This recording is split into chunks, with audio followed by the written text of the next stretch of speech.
Il était une fois un petit garçon qui avait une poupée géante dans son salon. Cette poupée regarde la télévision, mais il n'y a pas de programme à la télé. C'est une poupée figée comme ça sur son canapé. Ce garçon, il vit dans un univers très coloré, un univers de studio de cinéma, ou comme dans une maison de poupées. Tout est coloré, mais tout semble en carton, tout semble fake, comme dans une vieille publicité américaine. Ce petit garçon, il essaye de jouer avec sa poupée. Il la fait manger, il lui donne sa douche, mais la poupée est toujours figée. Et cette musique entraînante, où t'es, papa, où t'es?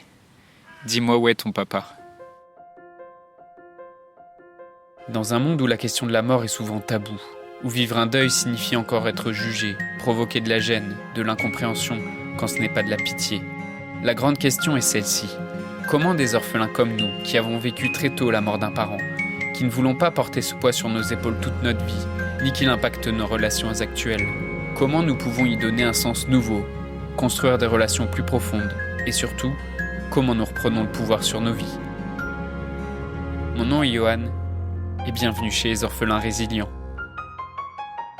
Paul Van Haver, que tu connais sûrement sous le pseudonyme de Stromae. Paul est né en Belgique, d'un père rwandais et d'une mère belge.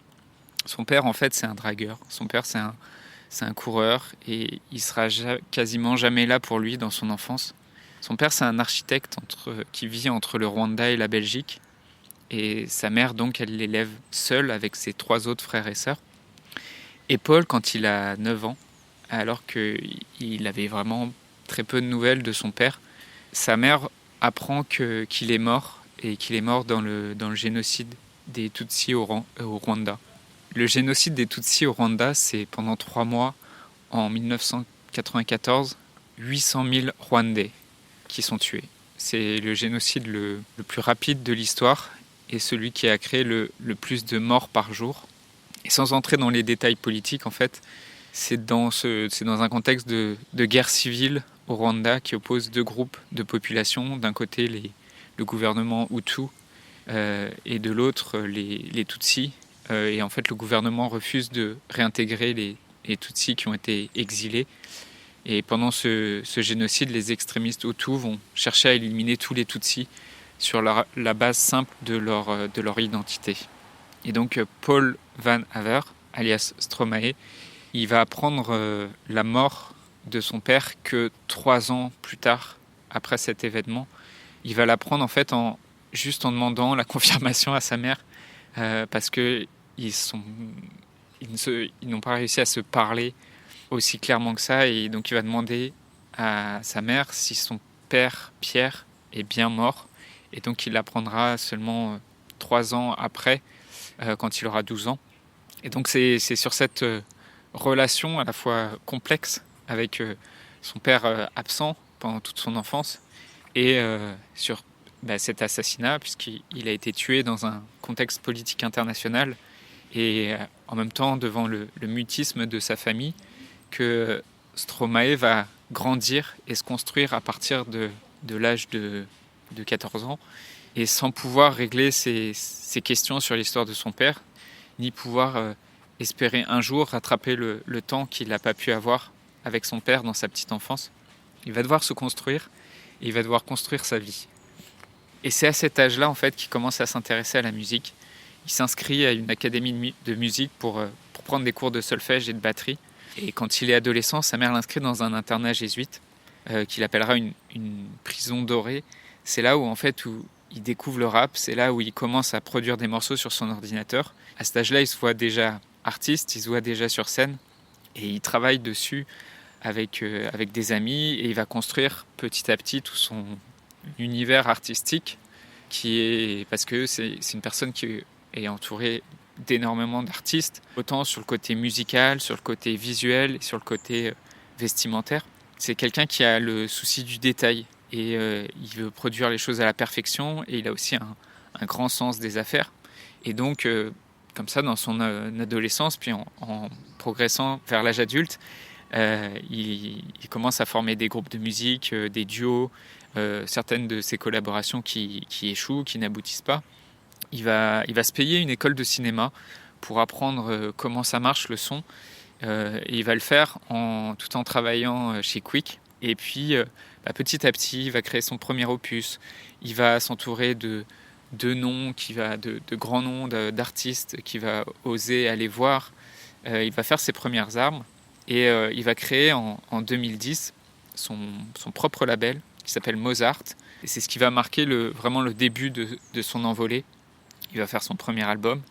Et le titre qui va le faire connaître, c'est « Alors on danse » et qui va connaître un succès incroyable.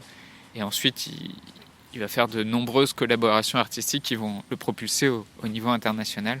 Et vraiment, sur la question de l'orphelinat, c'est évidemment sa chanson « Papa Outé » qui l'a rendu aussi célèbre et dans laquelle il exprime son rapport difficile à son père et ses questions sur la paternité.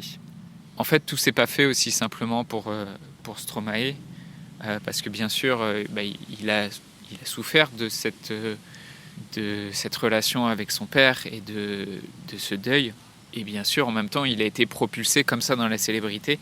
Et après le succès de son dernier album, Racine Carrée, c'est cet album qui l'a vraiment emmené au niveau international. Stromae a connu une grosse période de burn-out avec des problèmes de santé importants qui l'ont poussé à se retirer du devant de la scène depuis 2016 et jusqu'à 2021. Là, il commence à peine à réapparaître. Au niveau sentimental, au niveau relationnel, Stromae s'est marié avec Coralie Barbier. Coralie Barbier, c'est une styliste belge et ils ont la particularité d'être tous les deux orphelins parce que Coralie aussi est orpheline de son père. Et elle l'a perdue quand elle avait que 7 ans. Et donc Coralie, elle est styliste et ils travaillent ensemble pour le label Mozart. Et ils construisent ensemble le couple qui leur correspond malgré leurs difficultés liées aussi à l'exposition médiatique de son mari, mais aussi malgré leurs douleurs respectives qu'ils ont connues dans leur enfance. Et ils ont eu un fils en 2018. Aujourd'hui, Stromae, c'est un univers. C'est un univers à la fois musical et scénique. Son label donc, produit aussi avec sa femme une ligne de prêt-à-porter unisexe. Et c'est un personnage en tout cas qui a vraiment le sens du show, le sens de l'événement. Et il revient cette année en 2022 avec un album qui est annoncé pour début mars.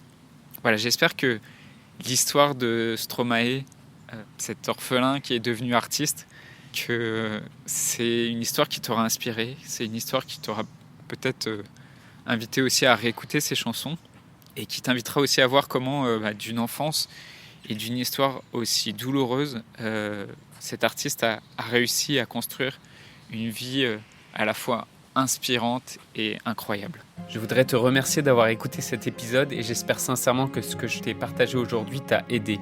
Si ça t'a aidé, alors assure-toi de le partager avec quelqu'un d'autre qui en a besoin. J'ai créé récemment un groupe Facebook qui rassemble des orphelins ayant pour mission de partager leur expérience et de s'entraider. Ce groupe s'appelle Orphelins Résilients et l'accès est gratuit. Tu peux retrouver tous les détails pour rejoindre le groupe dans la description du podcast. Orphelins Résilients, c'est une communauté d'orphelins entreprenants, audacieux, ayant réellement envie de faire une différence dans leurs relations auprès de leurs proches et avoir une vie de couple inspirante. Dans ce groupe, tu retrouveras des interviews d'experts et d'artistes, des questions-réponses, des lives et des méditations, et surtout un groupe d'orphelins motivés, courageux et bienveillants. Donc je t'invite à rejoindre le groupe dès maintenant, c'est l'endroit dans lequel je partage le plus de contenu en ce moment. Le podcast Orphelins Résilients, c'est 3 épisodes par semaine, lundi, mercredi et vendredi à 8h. Merci encore pour ton écoute. Je te laisse découvrir le sujet du prochain épisode. À très vite. Dans le prochain épisode, on parlera de la légende d'un art japonais qui s'appelle le kintsugi.